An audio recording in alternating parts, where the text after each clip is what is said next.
Buenas tardes. Bienvenidos al ciclo de actividades por videoconferencia que brinda el Colegio Público de Abogados de la Capital Federal. Hoy, como actividad propuesta por el Instituto de Derecho del Usuario y del Consumidor, que dirige el doctor Patricio Díaz Cisneros, contamos con el doctor Flavio Lowenrosen, que nos hablará del beneficio de la justicia gratuita. Les recomendamos que mantengan los micrófonos en silencio para evitar interferir en la locución del expositor y de surgir alguna pregunta, la realicen vía chat. Ahora sí, le damos la palabra al doctor. Bienvenido. Muy buenas tardes, estimados colegas y colegas. Estamos ante una nueva actividad académica del Instituto del Usuario y el Consumidor del Colegio Público de Abogados. En el día de hoy tenemos al doctor Fabio Lowenrosen, quien es un excelente jurista, director del Instituto de Derecho del Consumidor de la Asociación de Argentina de Justicia, autor de numerosos libros y artículos de la materia, director del suplemento de Derecho del Consumidor del Dial, y en el día de hoy el doctor hará una exposición en cuanto al beneficio de justicia gratuita. Así que es un honor para mí presentar al doctor Fabio Lowenrosen. Muchas gracias. Muchas gracias por la presentación, doctor Cavaquián. Muchas gracias al doctor Patricio Díaz Cisneros por la invitación para esta exposición. Muchas gracias al colegio por poner a disposición estos medios tecnológicos. Y vamos a hablar de un tema que es muy importante en el derecho del consumidor actual. Y ese tema que es muy importante en el derecho del consumidor actual es lisa y llanamente el beneficio de justicia gratuita, el cual está contemplado en el artículo 53 y 55 de la ley 24240. Pero es muy importante decir o hablar o considerar que no vamos a analizar el beneficio de justicia gratuita en forma aislada, en forma independiente, sino lo vamos a hacer dentro de un sistema, dentro de un contexto. Y ese contexto es la protección integral del derecho del consumidor, desde el punto de vista de los institutos, desde el punto de vista de los derechos e intereses que tienen los usuarios y desde el punto de vista de los principios que rigen la acción procesal del consumidor.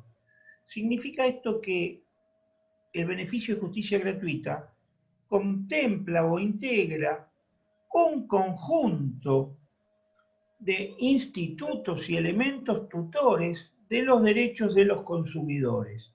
En este contexto podemos decir que esta protección integral del derecho del consumidor, que se da desde el punto de vista constitucional y desde el punto de vista legal, nos lleva a la protección, la Constitución más las leyes, la legislación vigente, nos lleva a la protección de los consumidores. Y en este contexto, uno de los medios que garantiza esa protección es el beneficio de justicia gratuita. Es interesante analizarlo dentro del sistema y no en forma aislada. ¿Y por qué digo que es interesante analizarlo dentro del sistema? ¿Por qué? Porque el beneficio de justicia gratuita, en un primer momento, podemos decir que tiende a tutelar como medio que se cumplan los fines protectorios de los derechos del consumidor. Si nosotros tenemos justicia gratuita, va a haber un incentivo para las acciones y consecuentemente va a haber acceso a la justicia de los usuarios y van a poder ejercer su derecho de defensa que está consagrado en la Constitución Nacional, tanto en el artículo 42 de la ley 24240, como también, obviamente, en el artículo 18, en este caso para todos los administrados y no exclusivamente para los usuarios y consumidores. En este contexto nosotros podemos decir, sin temor a equivocarnos, que la tutela íntegra, la protección absoluta de los derechos de los consumidores se da dentro de un sistema que está dado por la Constitución y la legislación, que incluye leyes y actos administrativos que se dictan con el fin de proteger a los consumidores. En este contexto, nosotros podemos decir, sin temor a equivocarnos, que el beneficio de justicia gratuita tiene una alta e importante incidencia tanto en lo que refiere a la protección de los derechos, como también en lo que es atinente a la tutela procesal del consumidor. Y esto es muy importante decirlo, porque esa tutela procesal del consumidor es la que nos permite considerar, la que nos permite ver que los usuarios y consumidores, cuando acceden a la justicia en el marco de esa tutela, lisa y llanamente se convierten en sujetos legitimados que gozan de beneficios especiales porque incoan, inician, promueven una acción procesal llamada acción procesal del consumidor, la cual lisa y llanamente le genera mayores beneficios a los consumidores que cualquier acción procesal ordinaria. Entonces, la gratuidad o el beneficio de justicia gratuita es uno de esos tantos beneficios. Hay 3 beneficios más, que es el procedimiento más abreviado de la jurisdicción. Otro beneficio es la carga dinámica de la prueba, ambos contemplados en el artículo 53 de la 24240, y otro beneficio es el que está contemplado en el 52 bis de la misma ley, que es la llamada multa civil, y que recoge las enseñanzas del daño punitivo, o punitive damage, instituto consagrado en el derecho anglosajón, ¿sí? Y que fue receptado en la Argentina por la reforma de la ley 26361 en el año 2008, que incluyó ese artículo 52 bis. En este contexto, nosotros podemos decir, entonces, que la gratuidad o justicia gratuita debe ser entendido dentro de un conjunto de principios constitucionales y legales que protegen los derechos de los usuarios y además alientan la promoción de demandas de los consumidores con el fin de proteger sus derechos. Es decir, con el objetivo de convertir esos derechos en reales, a esos derechos en concretos y no en meras abstracciones. Y esta es una de las cuestiones importantes de la gratuidad. Pues si el usuario correría con los riesgos que podría conllevar la presentación o el inicio de una acción judicial del consumidor, riesgos económicos me refiero, seguramente en muchísimos casos se lo desalentará tal circunstancia para la promoción de la acción. Si nosotros, además de eso, tenemos en consideración que en muchas ocasiones las cuestiones económicas involucradas en el marco de una acción de defensa del consumidor son cuestiones nimias o bagatelas, como lo ha definido alguna vez la Sala C del Fuero Comercial, de la Cámara Comercial, cuestiones nimias o bagatela, estas cuestiones, si además pueden conllevar el riesgo de que el usuario tenga que pagar los gastos directos o indirectos emergentes de la demanda, actúan como disuasorios. Y no hay algo más abstracto que un derecho que no se puede ejercer. Yo recuerdo que mi abuela, cuando yo era chico, allá lejos y hace tiempo, muy tiempo, siempre me decía: nosotros podemos tener 10 millones de dólares, pero si no sabemos dónde están, no los tenemos. Bueno, si nosotros tenemos una colección de derechos constitucionales y legales y no somos debidamente informados de ellos y además no los podemos ejercer, es exactamente igual a no tenerlos. Y este es un tema importante, que es la posesión del derecho, pero la posibilidad de ejecutarlo.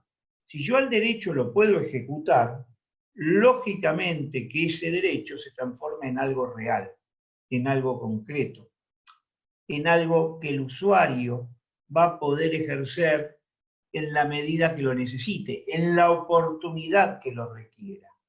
Y esto es muy importante, la oportunidad. Los derechos de los consumidores tienen que estar puestos a disposición de éste cuando él lo necesita. Y cuando él lo necesita significa que sea oportuno.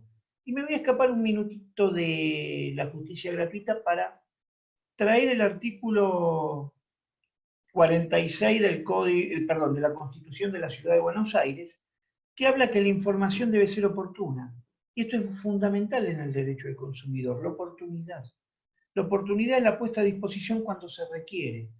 En materia procesal, todos estos principios, gratuidad, carga dinámica de la prueba, proceso judicial más abreviado y además la multa civil del 52 bis, tienen que ser oportunos, puestos a disposición cuando el usuario que va a entablar la acción lo necesita.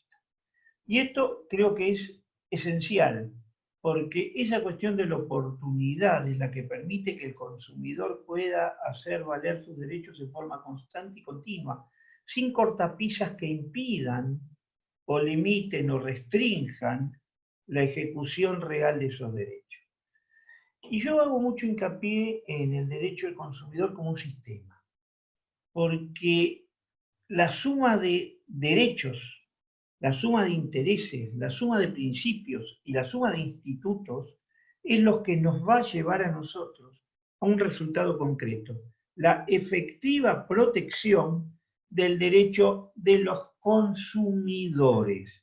Por eso es importante tener en cuenta que el análisis del beneficio de justicia gratuita tiene que ser entendido dentro de un contexto procesal en concordancia con los principios que protegen a los consumidores y en forma integral, coordinada y no aislada.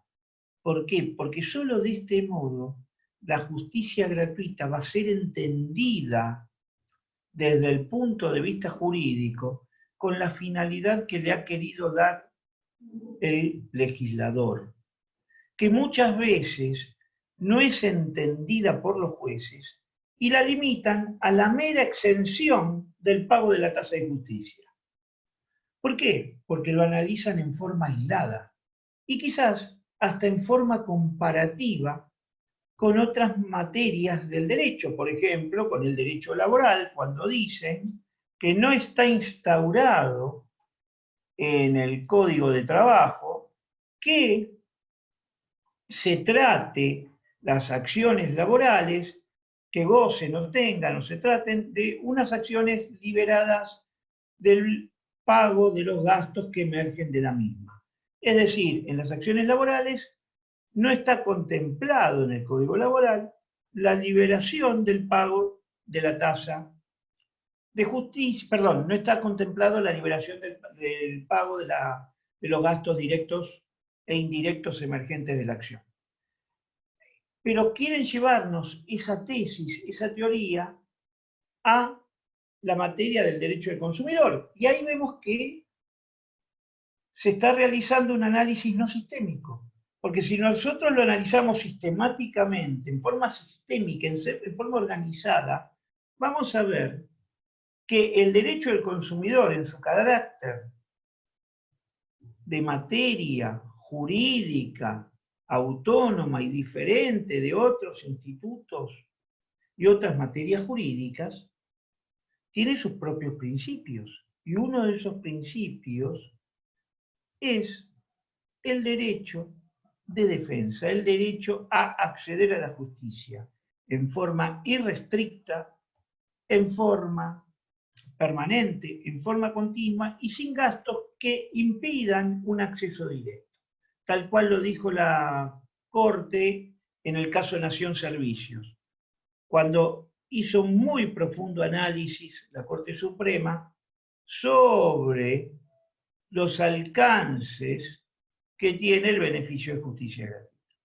Entonces, si nosotros traemos al derecho del consumidor principios del derecho laboral para acotar los alcances del beneficio de justicia gratuita y limitarlo exclusivamente a la exención de la tasa de justicia, estamos directamente invadiendo el derecho del consumidor, perdiendo su norte protectorio, perdiendo su identidad y confundiéndola mezclando sistemas jurídicos.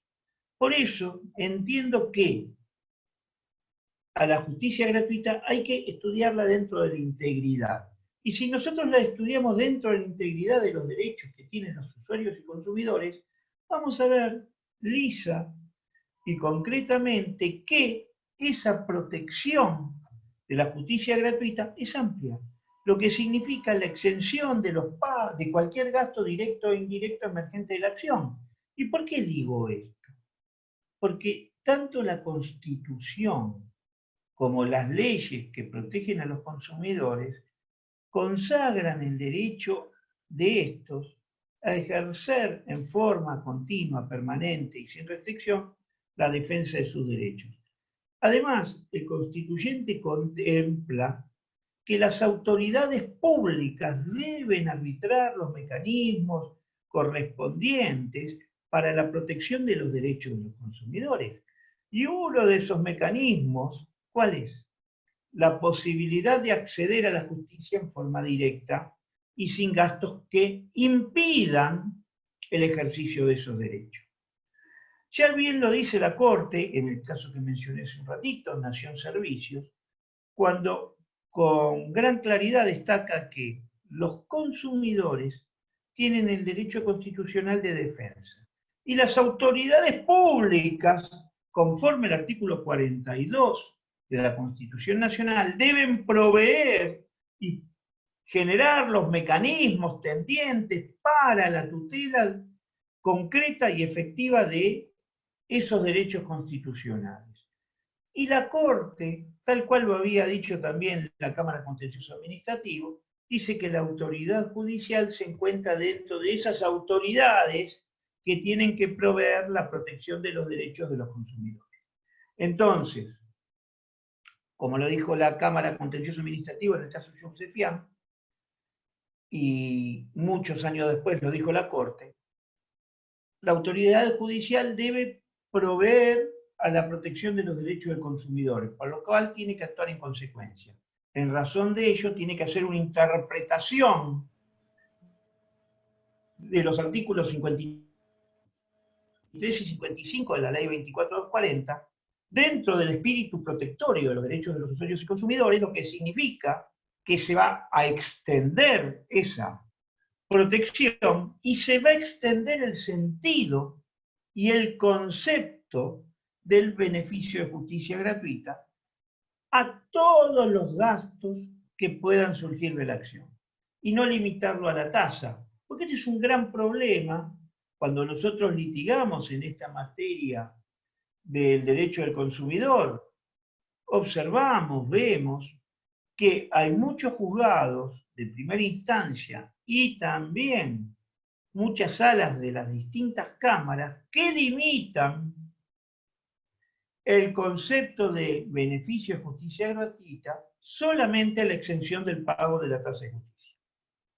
Por ejemplo, voy al fuero comercial, la sala A, la sala D y la sala E. Limitan estas tres salas de 6, es decir, hay 50 y 50, 50% por un sentido y 50% por el otro. Estas tres salas limitan exclusivamente la liberación del pago de la tasa de justicia como concepto de beneficio de justicia gratuita.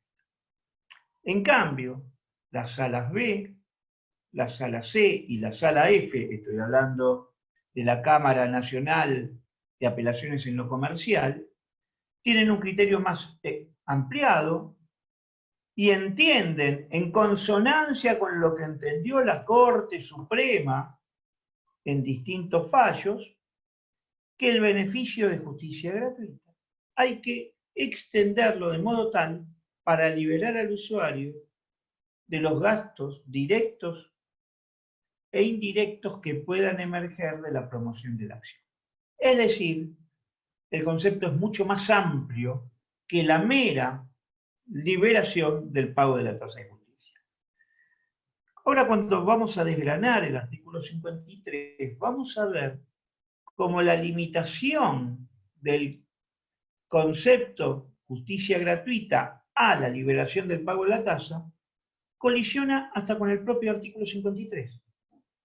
Cuando ese propio artículo 53 de la 24.240, en su último párrafo, habla concretamente y en forma expresa y directa del incidente de solvencia que puede interponer el demandado. si el demandado puede interponer un incidente de solvencia, lógicamente que lo va a poder interponer única y exclusivamente con relación a la liberación de la responsabilidad del usuario actor de sufragar los gastos que puedan surgir de la acción, no solo de la tasa, porque en realidad el demandado no tiene legitimación para exigir el pago de la tasa, solamente lo tiene el fisco. ¿Sí? Porque ¿quién es el legitimado para percibir el cobro de la tasa? El fisco, no el demandado. Entonces, el criterio que surge del último párrafo del artículo 53, que el demandado puede iniciar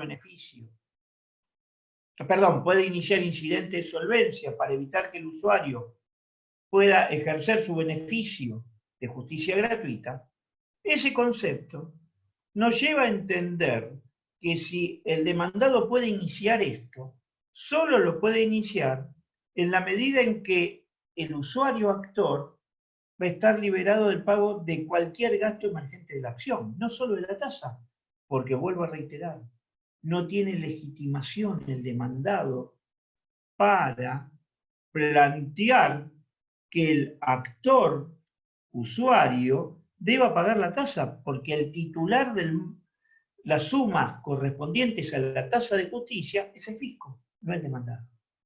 Entonces, esas interpretaciones que se han hecho limitando el concepto de gratuidad a la liberación de la tasa y asimilando el derecho del consumidor al derecho laboral, realmente parten de bases que son ajenas al espíritu del derecho del consumidor, al espíritu intuitivo de la Constitución, tal cual lo dice la Corte en Nación Servicios.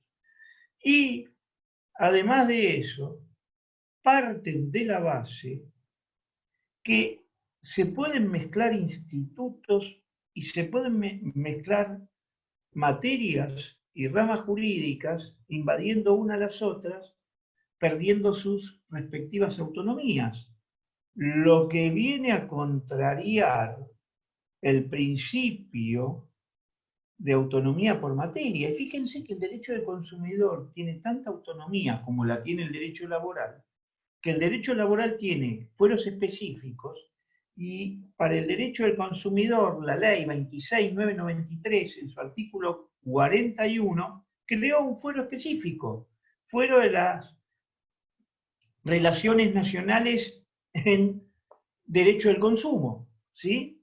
Fuero nacional de las relaciones de consumo, que todavía no se haya constituido es otra cuestión.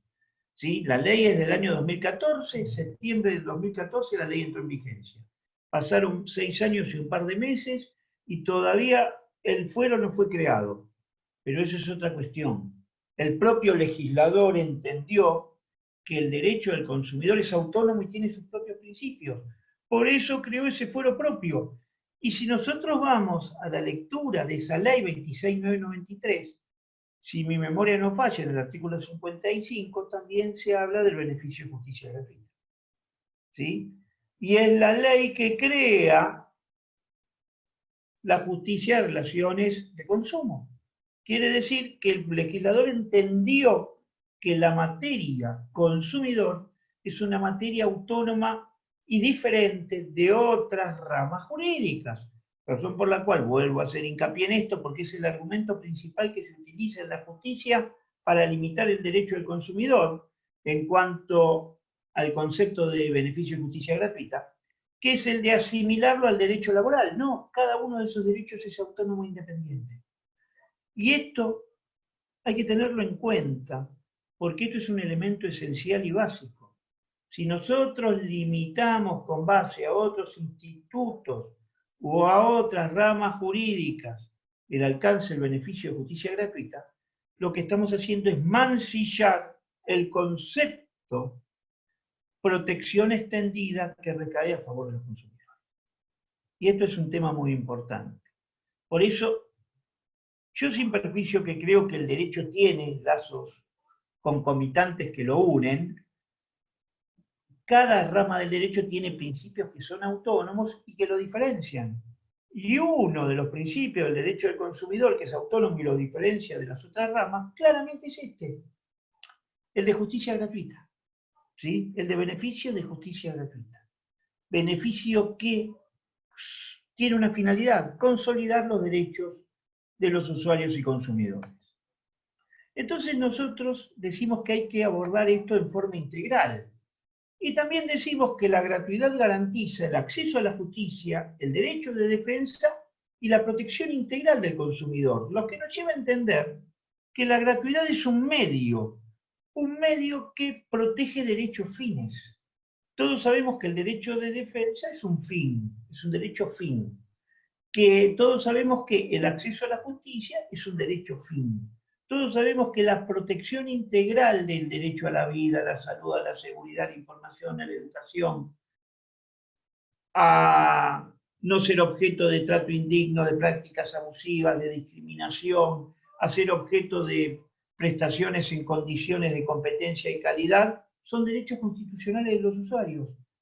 La gratuidad garantiza eso en la medida que los usuarios pueden defender sus derechos, derechos que pueden ser mancillados tanto por el Estado como por los proveedores. Entonces, la gratuidad se convierte en un medio legal que garantiza los derechos constitucionales y legales de los propios usuarios. Y no hay que limitar ese medio a una mera exención, sino hay que extenderlo, tal cual dijo la Corte, pero tal cual surge del espíritu protectorio de la propia Constitución Nacional, y también tal cual surge del texto expreso de los artículos 53 y 55 de la Ley 24.240 y del artículo 55 de la Ley 26.993. Y siguiendo con este criterio, nosotros vemos que la gratuidad incentiva el acceso a la justicia, la promoción de demandas y, vuelvo a decir, la protección integral. Y esto es lo que a nosotros nos va a llevar a entender que la gratuidad o el beneficio de justicia gratuita es lo que permite que el acceso a la justicia sea real.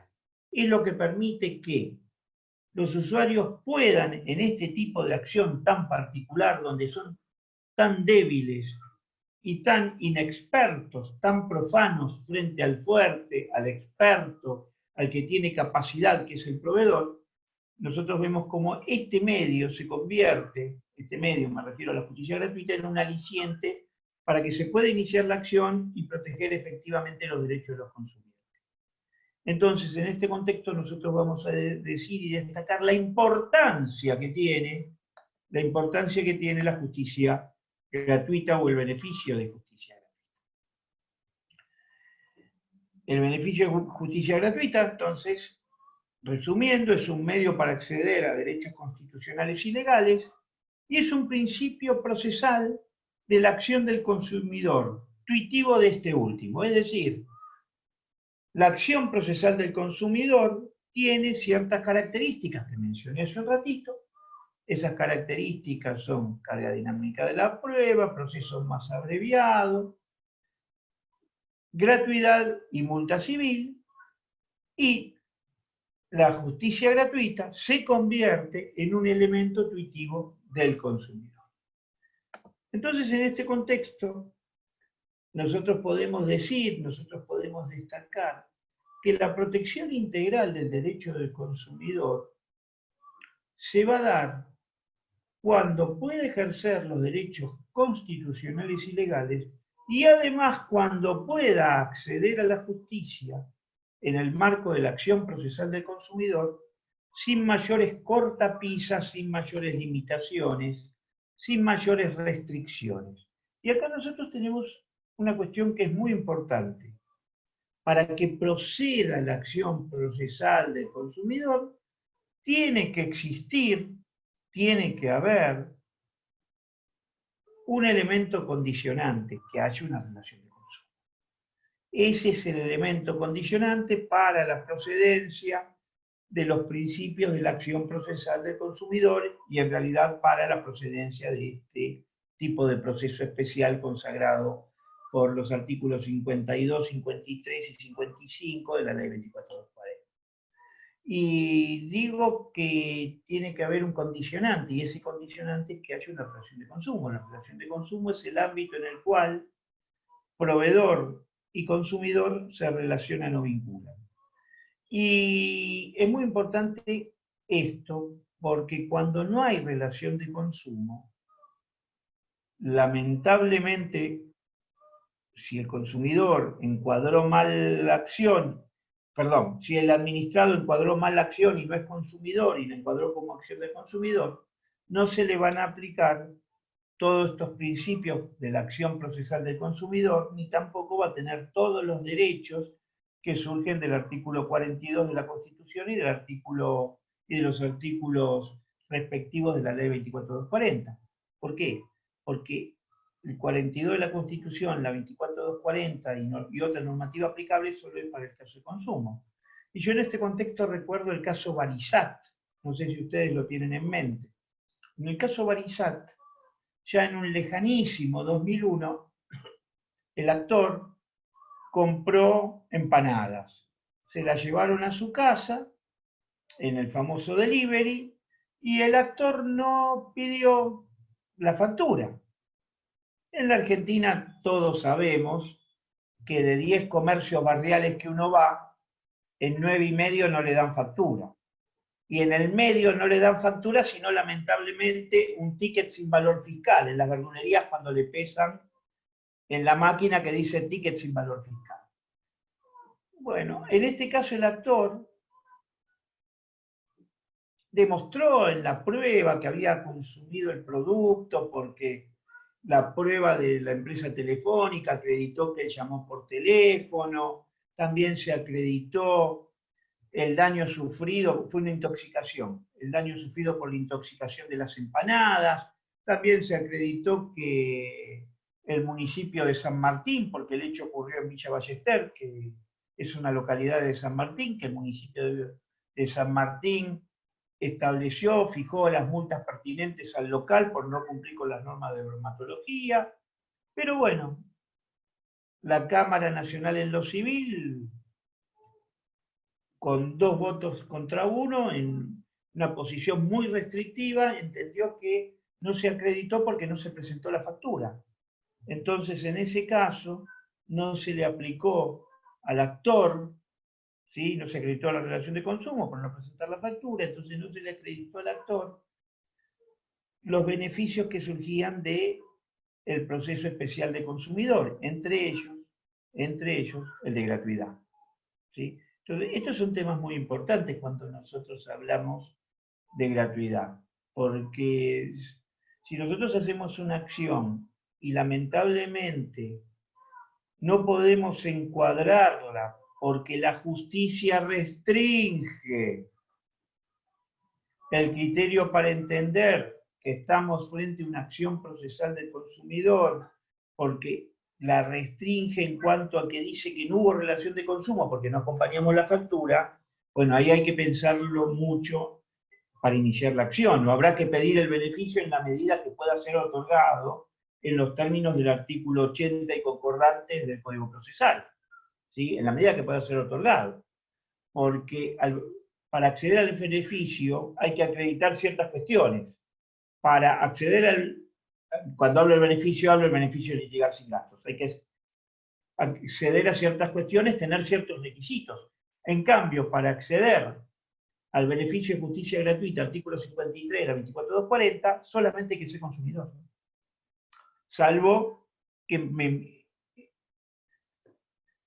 planteen el incidente de solvencia al que hacía referencia antes, siendo el proveedor demandado quien debe acreditar que yo tengo solvencia suficiente para poder, ¿sí?, sufragar los gastos directos e indirectos que surjan de la acción.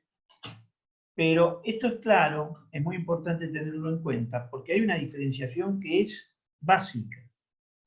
Y esa diferenciación básica entre la acción procesal del consumidor y cuando no lo podemos encuadrar en esto, está dado en estos beneficios. Justicia gratuita, proceso más abreviado, carga dinámica, multa civil. Y si nosotros vamos a la ley 26.993, vamos a ver al proceso abreviado el artículo 53, que establece un proceso oral, y un plazo máximo para resolver en el artículo 54, que habla de 60 días, ¿sí? Para que el juez resuelva con una ampliación, si mi memoria no falla, de 30. Pero lo que quiero decir con esto es que tiene que haber un elemento determinante para acceder a este tipo de proceso. Y ese elemento determinante es que haya una relación de consumo. Entonces, el usuario debe básicamente acreditar la existencia de la relación de consumo, ¿sí? Esto es un elemento muy importante porque si no hay relación de consumo, no hay consumidor. Y si no hay consumidor, no hay aplicación del 42, ni de la 24.240, ni de las restantes normas que resulten aplicables. Y hago hincapié en esto porque cuando van a iniciar una demanda en materia de consumo, el elemento esencial es acreditar la relación de consumo, ¿sí? Este caso que comento de Barisat no es aislado, también ha pasado en acciones colectivas en las cuales no se pudo acreditar que había una relación de consumo, razón por la cual no se liberó a la asociación del pago del pago de los costos emergentes de la acción, ¿sí? ¿Por qué? Porque el elemento vital para la procedencia de la acción procesal del consumidor es que haya relación de consumo. Y el caso Barisat, que la Corte lo resolvió, en realidad lo resolvió la Cámara Civil y la Corte lo rechazó por el famoso 280. Algún día hay que preguntarse si el 280 es o no constitucional. Hay un fallo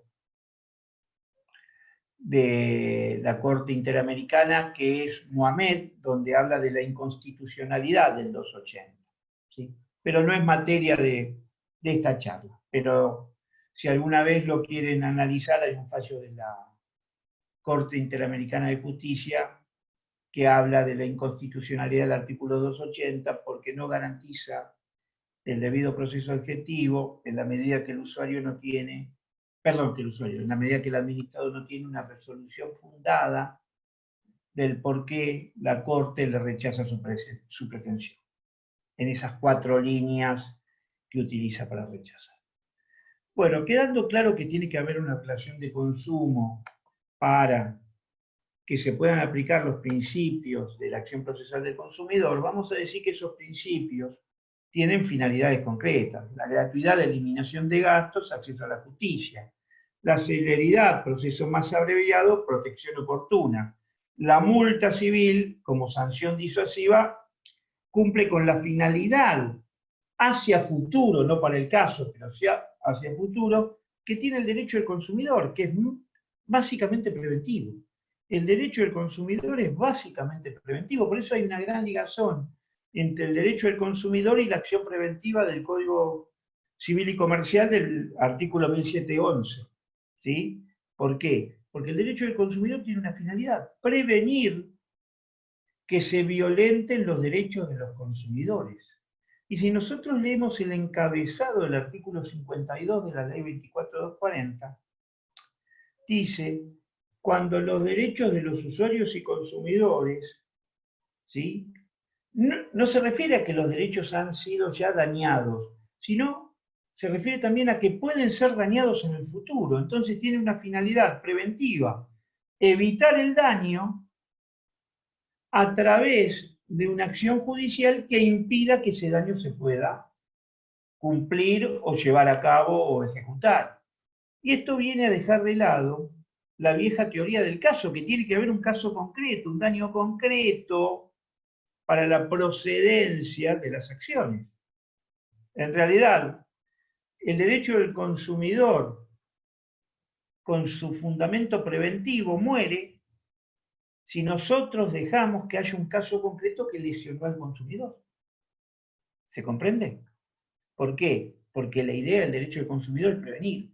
Por eso se creó la figura de la multa civil, para que hacia futuro se quede disuadido el proveedor de cometer irregularidades que afecten a los usuarios.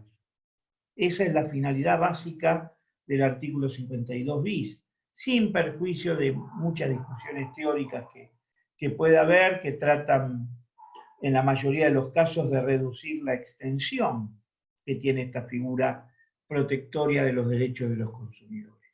Pero lo importante a tener en cuenta, lo importante a destacar acá, es que la gratuidad no está sola, sino se complementa con otros principios dentro de esa famosa acción procesal del consumidor. Y la acción del consumidor es una variedad de acción procesal, tiene sustento normativo en el artículo 52 de la ley 24.240. Los legitimados para iniciarlas a este tipo de acción es el usuario afectado de modo individual, y en forma colectiva la puede iniciar la autoridad de aplicación, la puede iniciar el Ministerio Público, la puede iniciar el Defensor del Pueblo. Hay un análisis interesante en Alavi, en el fallo Alavi del 24 de febrero del 2009, sobre los alcances que tiene el Defensor del Pueblo para este tipo de acciones colectivas en materia del consumidor. Se le limita la posibilidad de pedir, en ese fallo dividido de 4-3, de pedir el reintegro de sumas de dinero a favor de los usuarios. Pero no se le impide que se presenten para evitar que se cause un daño a los usuarios o que se cese un daño a los usuarios. ¿Sí? En ese famoso fallo del 24 de febrero del 2009. Entonces nosotros vemos que tenemos un sustento normativo. Ese sustento normativo es la ley 24.240. Los legitimados activos son las asociaciones, Defensor del Pueblo, Autoridad de Aplicación, Ministerio Público para casos colectivos, para caso individual, el propio y exclusivo usuario afectado. Sin perjuicio que en algunos casos aislados se ha reconocido el derecho de un usuario individual de representar a un colectivo como si fuese una acción popular, que no existe en nuestro orden constitucional, sí en otros órdenes, por ejemplo la Constitución de Colombia, artículo 87, pero se ha reconocido el derecho que tiene un afectado para representar un colectivo. Por ejemplo, en el caso González contra Asociación de Estaciones de Servicio de Corrientes, donde la justicia correntina entendió que los usuarios que se veían afectados por la causa común que les generaba un daño podían ser representados por esa acción. Y esa acción ha tenido por finalidad lo siguiente: que cese o se deje sin efecto el cobro de la mal llamada tasa de playa, por la cual a los valores del litro de combustible se le adicionaba un porcentaje en dinero para generar una mayor ganancia a los estacioneros. Lisa y llanamente, era una mayor ganancia que superaba el valor que había sido establecido por el combustible. Pongámosle, si el litro salía a 10 pesos, cobraban 11. 10 por el combustible y 1 por la tasa de playa. ¿Sí? Hubo fallos contra esta tasa de playa en Rosario, en Corrientes, en Junín, en distintas localidades, porque se aplicó en muchas jurisdicciones del país, y no sé si en algunas todavía no se sigue aplicando. Entonces nosotros vamos viendo que la acción del consumidor tiende a proteger al débil jurídico, a generar un régimen de celeridad y a establecer condiciones especiales que escapan al procedimiento ordinario. ¿Todo con qué finalidad? Todo con la finalidad concreta de proteger básicamente los derechos constitucionales de los consumidores. Porque la situación de debilidad intrínseca de los consumidores amerita la protección especial a través de normas y principios especiales. Tal cual lo dijo reiteradamente la justicia comercial, básicamente la sala F y la sala y la sala C, cuando consideraron la procedencia del beneficio de justicia gratuita extendido y asimilado al beneficio de litigar sin gasto.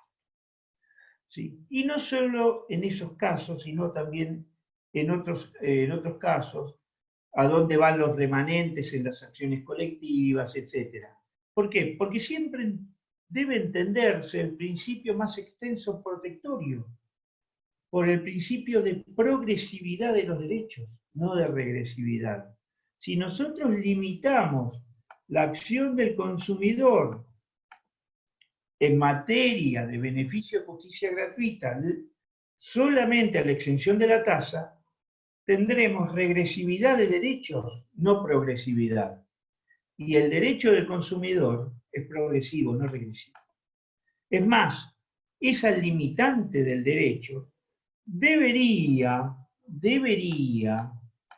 ¿sí?, estar debidamente fundada para cada uno de los casos. ¿Cuándo se lo limita? Y solamente se lo podría limitar si se inicia el incidente previsto en el artículo 53, último párrafo, la solvencia.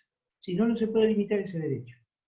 Lo que quiero decir en toda esta charla, y ahora vamos a hablar de las cuestiones más básicas, ¿sí?, de la justicia gratuita, es que este principio hay que entenderlo en un concepto sistémico, todo con el objeto esencial de proteger integralmente los derechos de los consumidores. Nosotros vemos, ya lo dijimos en varias oportunidades, que se aplica el régimen procesal más abreviado. Si la acción es por menos de 55 salarios mínimos, vitales y móviles, se aplica la ley 26.993, que establece un procedimiento expedito en su artículo 53, oral, cuyo plazo es de 60 días, algo extraño en la justicia argentina, por lo menos desde la teoría, la celeridad, porque uno de los grandes problemas de la justicia argentina es la lentitud. Yo hago acciones colectivas, muchas de esas acciones las inicié con 20 kilos menos y 100.000 pelos más, ¿cierto? Y 20 años menos. Y siguen dando vuelta con muchísimas limitaciones el avance de las acciones. ¿Por qué? Porque lamentablemente cuanto más se regula el proceso colectivo, más se identifica el mismo. No es el objeto de esta charla hablar de ello, pero tenemos la acordada 32 del 2014 que ordena la inscripción en el registro de acciones colectivas, trámite que puede demorar mucho tiempo. Tenemos la acordada 12 que obliga a que el expediente se vaya por conexidad al juzgado que primero previno, trámite que puede demorar mucho tiempo. Es decir, muchas veces las acciones del consumidor iniciadas con un proceso sumarísimo se extienden tanto que superan la lógica de hasta 3 o 4 tiempos de un proceso ordinario. Lamentablemente es así. Pero bueno, por lo menos tenemos en teoría que se aplica el proceso más abreviado, que es el sumarísimo en el orden nacional, y si la acción es por menos de 55 salarios mínimos, estamos aplicando también, o básicamente estamos aplicando el artículo 53 de la ley 26.993 en el orden nacional, que establece plazos reducidos para la tramitación de la acción. Después nosotros tenemos, bueno, el régimen procesal, de lo que estábamos hablando, que se aplica el régimen procesal más abreviado para los derechos de los consumidores. Destaco este caso Guedes de la Cámara Comercial, donde se hizo un muy buen desarrollo del mismo.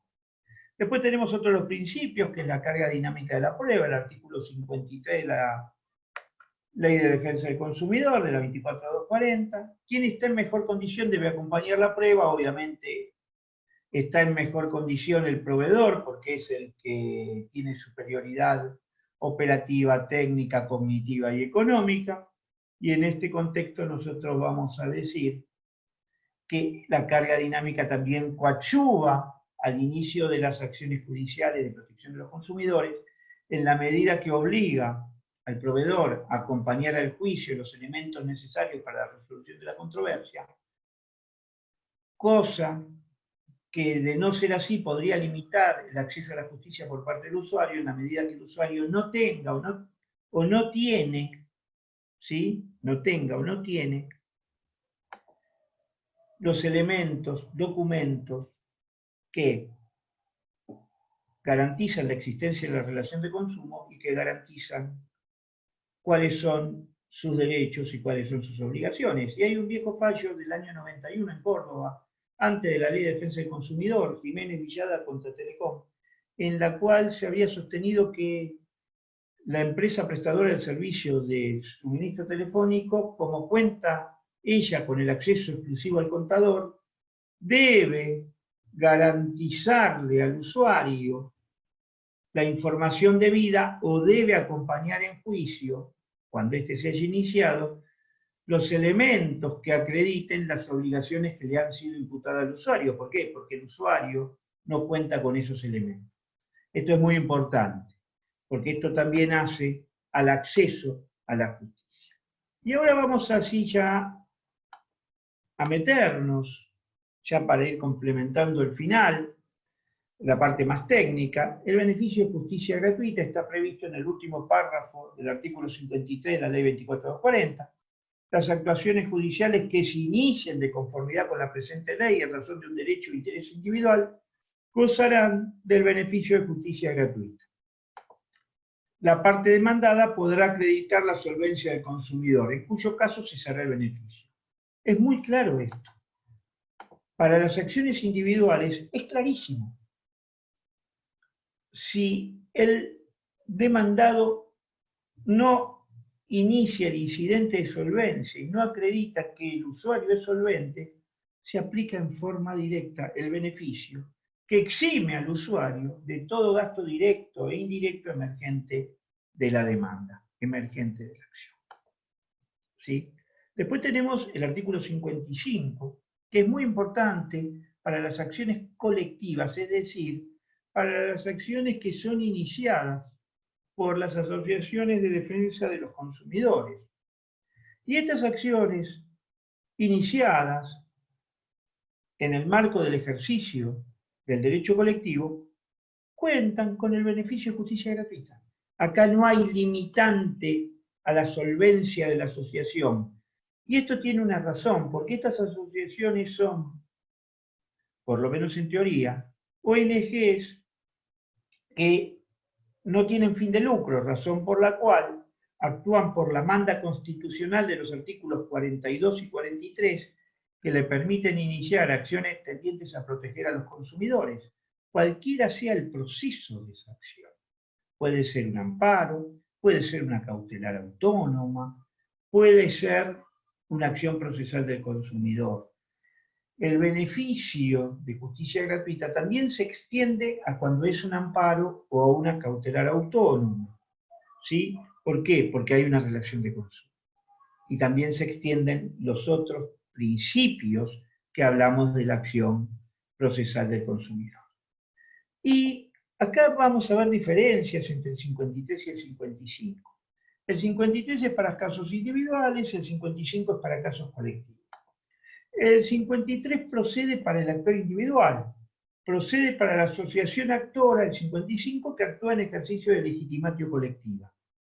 ¿Cuándo se actúa en ejercicio de legitimatio colectiva? Cuando se inicia una acción colectiva porque hay una causa común que afecta a un conjunto de usuarios o al universo total de estos. Esa causa común parte o procede del actuar del proveedor. Por ejemplo, le cobra a todos los usuarios un concepto que está prohibido. Y afecta en todos los usuarios una misma tipología de derechos. Por ejemplo, el derecho a la protección de sus intereses económicos, por ejemplo, el derecho a la información, por ejemplo, el derecho de propiedad, etc. Podría plantearse la improcedencia del beneficio de justicia gratuita en el 53, ya lo dijimos, a través del incidente de solvencia. Para el 55, el beneficio de justicia gratuita en forma extendida se aplica en todos los casos. ¿sí? Sin ninguna restricción. El beneficio de justicia gratuita es independiente del resultado de la acción. Este fue el criterio de la Corte en unión de usuarios con Banca del Lavoro, fallo que ya va a tener 10 años, es del año 2011. También fue el mismo criterio de la Corte en Cavalieri y otros con Swiss Medical. Fallo que, si mi memoria no falla, es del año 2013. Tanto para las acciones individuales, tanto para las acciones colectivas, el beneficio de justicia gratuita es independiente del resultado de la acción. Gane o pierda el actor consumidor o el actor que representa a los consumidores, existe el beneficio de justicia gratuita. Ese fue el criterio que siguió la Corte en los casos que yo he mencionado. Y voy a agregar un caso más, que es unión de usuarios con Banco de Entre Ríos, Sociedad Anónima, Versa. En ese caso la Corte le impuso a la asociación actora las costas, porque le había rechazado el recurso extraordinario. Sin perjuicio de ello, se planteó una revocatoria in extremis y la Corte rectificó su fallo, diciendo que en virtud de la extensión del artículo 55 de la ley 24240 y sin importar el resultado de la acción, corresponde liberar a la asociación actora del pago de las costas y de cualquier otro gasto emergente de la acción. Este es el principio de la Corte. Este es el principio de la Corte en materia de acciones colectivas. En materia de acciones individuales, el principio de la Corte es que los usuarios están liberados de los costos de la acción en la medida que un incidente de solvencia no le impide el ejercicio de ese derecho. ¿Sí? Y estos son temas muy importantes que colisionan con la interpretación reducida que tiende a eximir exclusivamente el pago de la tasa. Porque la interpretación de la Corte es la interpretación ampliada. Es la interpretación de entender que se elimina cualquier gasto directo o indirecto de la acción como consecuencia del principio de justicia. Y esto realmente es muy importante en la medida que nosotros interpretamos los artículos y si podemos interpretarlo en forma literal o a dar una interpretación ratio litis o hacer una interpretación sistémica. Y si nosotros lo interpretamos en forma literal, vamos a ver y a analizar lo que surge del texto y que hay que estarse a la letra de la ley, como lo dice reiteradamente la Corte Suprema para interpretar las leyes. Y la ley, en su artículo 55, dice beneficio, justicia y gratuita. Si nosotros aplicamos cada una de estas palabras como mecanismos interpretativos, vamos a ver desde la interpretación literal el concepto amplio. Es decir, que los actores gozan del beneficio de acceder a la justicia y de tener la gratuidad durante todo el proceso. ¿Por qué? Porque esa justicia tiene que ser gratuita. Y esto es importante porque es la interpretación de la ley, es la interpretación de su letra. Pero si nosotros vamos en una interpretación ratio legis, es decir, una interpretación del espíritu, con base a la exégesis de la norma, vamos a ver que si el espíritu de la Ley de Defensa del Consumidor y la Constitución es proteger a los consumidores en forma extensa, garantizar los derechos de los usuarios y permitir que estos puedan acceder a la justicia, cualquier restricción sobre el concepto de beneficio de justicia gratuita va contra el espíritu de la norma. Espíritu que hoy tiene que ser considerado también por el artículo 2 del Código Civil y Comercial. Entonces, todas estas cuestiones de la interpretación del 55 son muy importantes porque nos conllevan y nos van a llevar a entender el concepto ampliado de esta figura. concepto ampliado que se traduce en decir que los usuarios y consumidores no van a soportar ningún gasto directo e indirecto emergente de la acción. Después tenemos la interpretación sistémica, la interpretación con base al contexto. Y acá es cuando vuelvo a hablar de lo que ya hablé reiteradamente. Nosotros hablamos con base al contexto, y el contexto nos conduce o nos lleva a decir que en el 53 se habla del incidente de solvencia. Si hay incidente de solvencia, y si el proveedor puede acreditar la solvencia del usuario, el usuario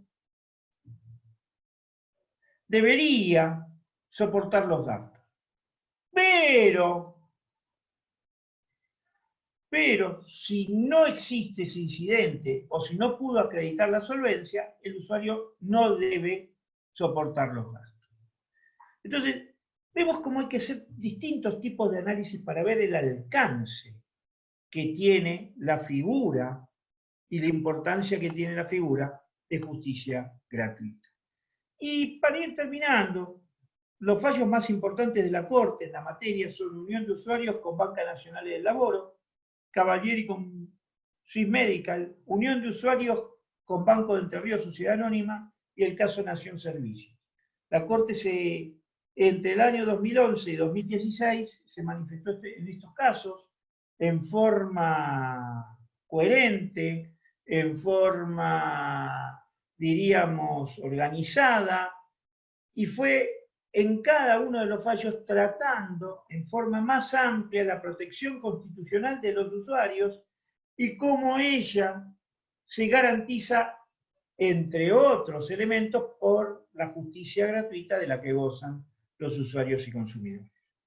Entendiendo esa justicia gratuita, para terminar, como la exhibición del pago de cualquier gasto directo o indirecto emergente de la acción. Muchas gracias. Terminamos y estoy a disposición para cualquier pregunta que ustedes requieran.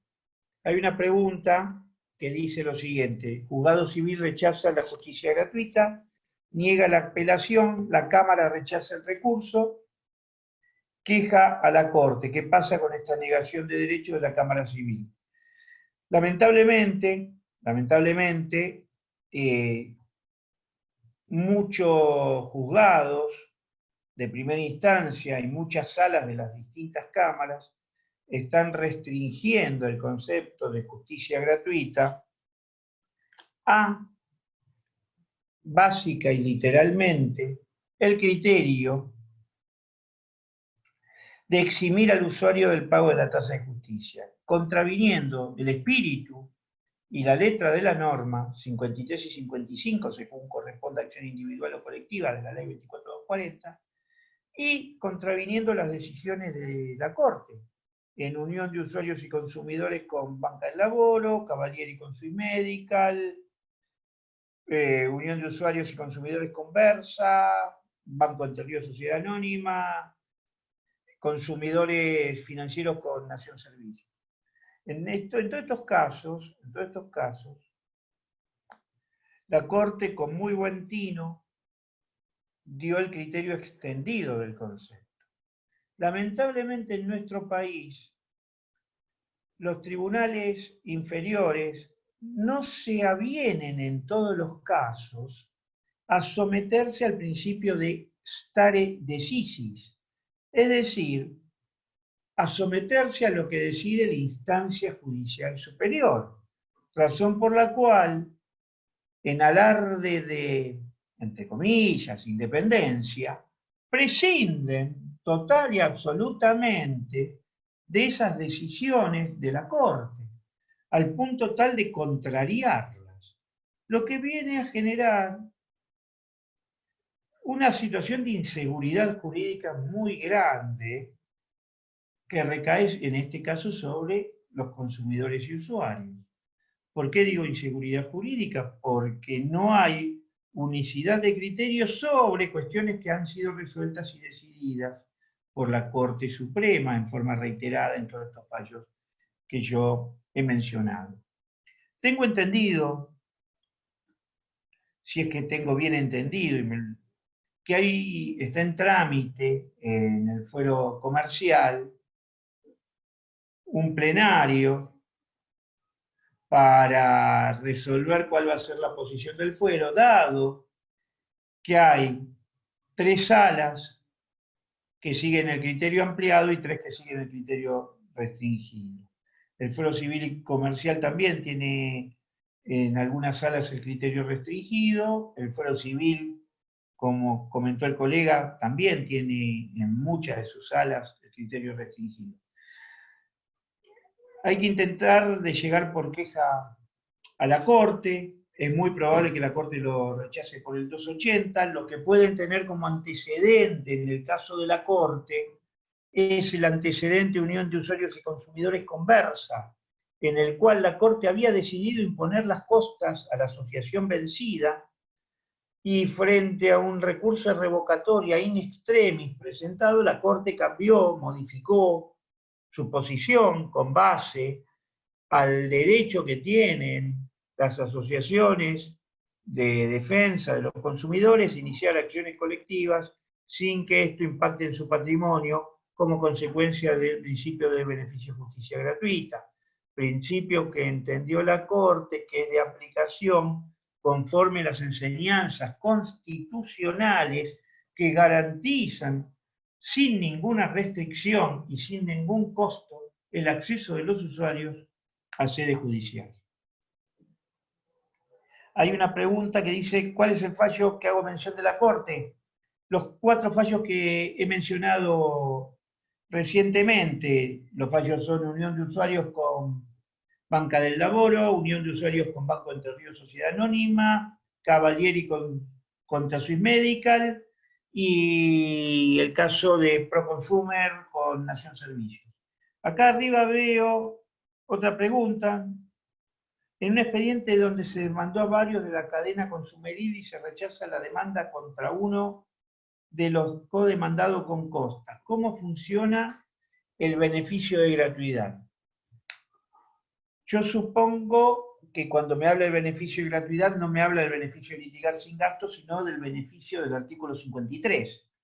Y que la acción fue entablada en los términos del artículo 40 a toda la estructura comercial y productiva y de distribución del bien o servicio que culminó con la adquisición de la cosa o del servicio por parte del consumidor.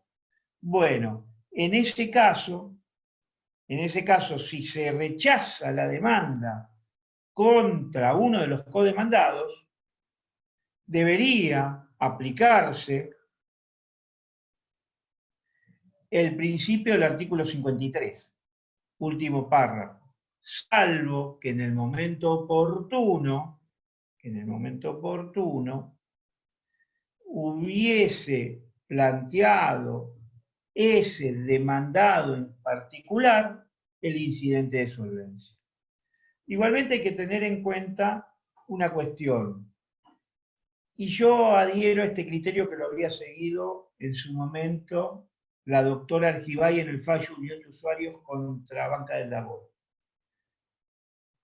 6 de los jueces decían que el beneficio se aplicaba en forma automática, haya pedidose o no. Cuando hablo del beneficio, digo el beneficio de justicia gratuita en forma extendida. Y la doctora Argibay decía que hay que pedirlo, en 4 líneas, dijo. Yo entiendo que tratándose ese beneficio de un derecho y no de una potestad, es un derecho como lo es la prescripción, ese derecho hay que pedirlo. Por eso es recomendable que cuando se inicia una de estas acciones, se desarrolle un punto que diga beneficio de justicia gratuita y se invoquen en concreto las causas normativas, las causas doctrinarias y las causas jurisprudenciales que conllevan a que el usuario actor esté liberado del pago de los gastos directos e indirectos emergentes de la acción. Yo soy de la idea de que hay que pedirlo, ¿sí? En la promoción de la demanda, hay que pedir la liberación o exhibición de cualquier gasto emergente de la acción. Nada más. es replicar lo que dice en el caso de una acción individual el 53 y en una acción colectiva el 55, nada más que eso. Pero lo digo porque está el antecedente de lo que dijo la doctora Argibay en el caso Unión de Usuarios y Consumidores con Banca del Laboro, viejo caso que creo que ya tiene 10 años, y ella dijo que la actora tiene que pedirlo al momento de promover la demanda, tiene que pedir el beneficio de justicia gratuita en forma extendida, ¿sí? Y lo importante también a tener en cuenta es que hay interpretaciones, también a las que adhiero, de acciones que se han iniciado antes de la reforma del año 2008, Ley 26.361, que consagró el beneficio de justicia gratuita, porque la original 24.240 lo había consagrado, pero el artículo había sido vetado por el Poder Ejecutivo. Y hay interpretaciones, como la de la doctora Boquín, que dicen que se aplica también para las acciones iniciadas antes de la modificación de la ley 26.361. Yo también adhiero a ese criterio, ¿sí? Que el beneficio de justicia gratuita se extiende para las acciones iniciadas antes del año 2008, ¿sí? Beneficio que vuelvo a decir, en forma individual, para las acciones individuales está contemplado en el artículo 53, último párrafo, y para las colectivas en el 55, segundo párrafo, o sea, el último. ¿Alguna otra pregunta?